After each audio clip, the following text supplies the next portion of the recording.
Hello, good morning. My name is Dave Johnston, and welcome to this little video podcast that we're calling "What Do We Do Now?" A conversation with various people around the live events industry, just to hear some of their thoughts and ideas on what the current situation is and what might happen next. Today, I'm joined by Mark Bannister. So, Mark, say hello and introduce yourself.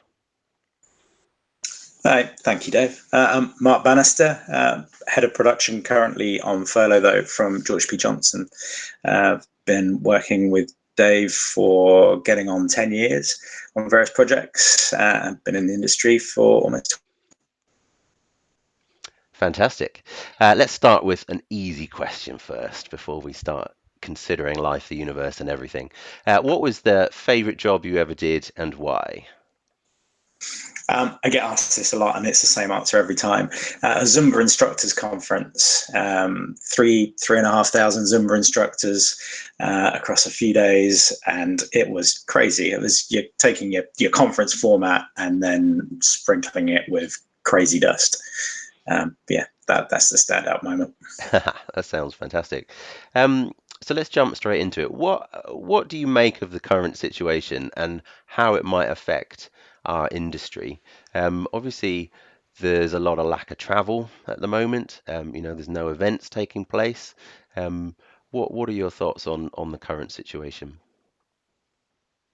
I think we were the first hit, or amongst the first hit, with MWC being the kind of first big show to get pulled, and it's keeps falling like dominoes since then. I think until people can leave their homes and feel confident in being face to face with other people, then live events, kind of that face to face element of what we do, is going to really struggle and really suffer.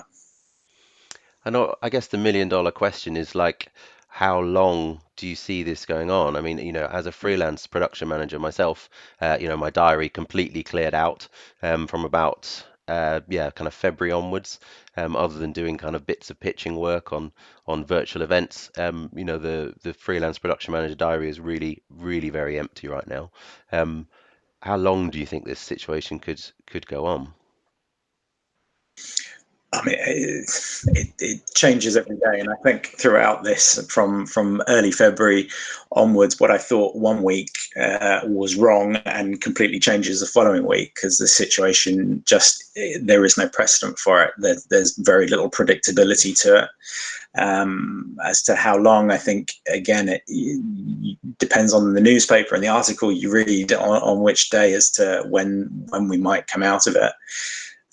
Whether that's when there's a vaccine, whether the vaccine is going to be enough to get people back together again. I think that we might reach a critical mass where there's a lot of talk about the economy and people's health and which is the most important, where we put that emphasis, and whether that's starting to shift with the government talking about us moving into the next phase of getting back to work and trying to get things back to normal. If that goes well and happens quickly, we could be seeing live events happening before Christmas, before the end of the year. And if the restrictions stay in place or there's further outbreaks, then I don't know. I don't know. It's too tough to call this situation. Yeah, I think that's an impossible question, really. So sorry for that. The In terms of what might change, I guess. So, but like Hmm. thinking optimistically, assuming that actually a vaccine is discovered and does seem to be shown to be working, do you think that people will still travel as much? Do you know what I mean? Like as a freelance production Hmm. manager, one of the first things I do when I start on a job is get on a plane, fly somewhere, and do a recce. Do you think we'll be getting on planes and traveling in the next kind of 6 months? Hmm. I think if we remove the when from the conversation, it becomes an easier conversation around what events might look like when they restart. Yeah. Um, you mentioned travel, and I think that that's a key thing. I think that whenever they restart, people will be less keen to travel. It become, we've had it drummed into us for months now about only necessary travel, and I think people will question whether getting on a plane, going to another country, whether that risk is necessary or not. And so I think that the net effect of that is people will travel less, will take that decision to stay home, or not necessarily stay home, but stay in their region. So I think events will shift from being, at least initially, from being those big multi thousands of people across a continent coming together to being much more regional and smaller. Um, and I think that will also be led by governments putting restrictions on the number of people that are allowed to come together in one hit. From what I've read, countries are going from anywhere between 50 to 300 people are being allowed into that same space in the next phase for an event. So I think numbers will be smaller anyway, which will play towards that regional model. So to your question around what should freelancers be looking at, I think making sure that your own local networks within your region are strong and up to date, because I think that's where you're going to be working, at least initially, for events. That's really interesting, and I guess so true, like so obvious, I suppose, when you think about it. Like, what I need to be doing is actually finding out, making connections with people that do work in the UK, because so much of my work is outside of the UK.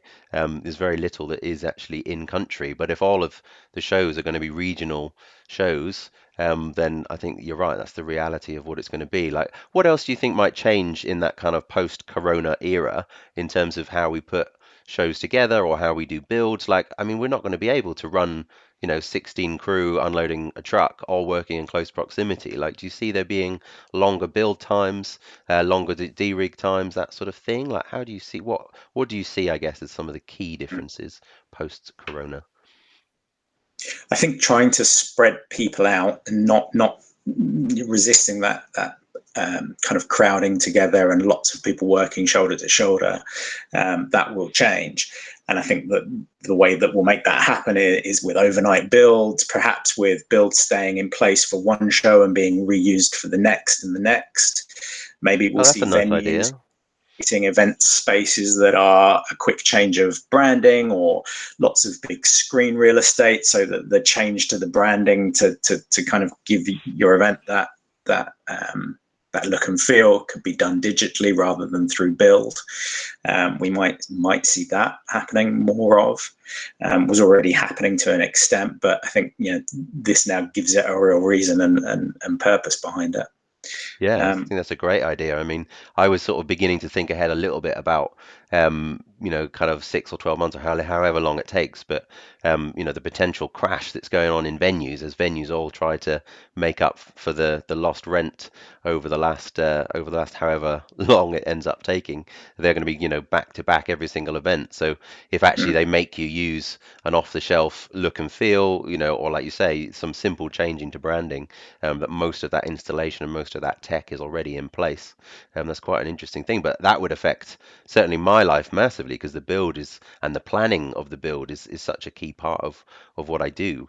It'll be quite interesting if some of that effectively goes away, and even in that kind of near to medium term. So there's some really yeah, interesting but what ideas.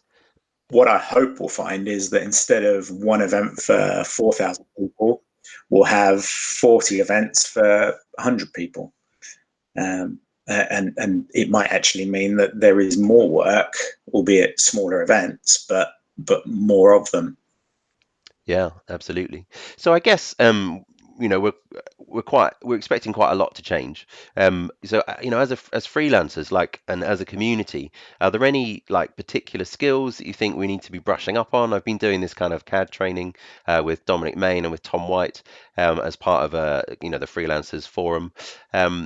Just because people have been quite asking about what they can do to sort of change skills or up skills or learn new skills. Are there any particular either technologies that are out there or any other really useful skills that you think people should be learning and trying to sort of be a sponge right now while they've got some time available? Mm. I think that the whole virtualization of events that we've seen over the last few months, that's been born out of necessity, has kind of got their elbows out and has created something that will last.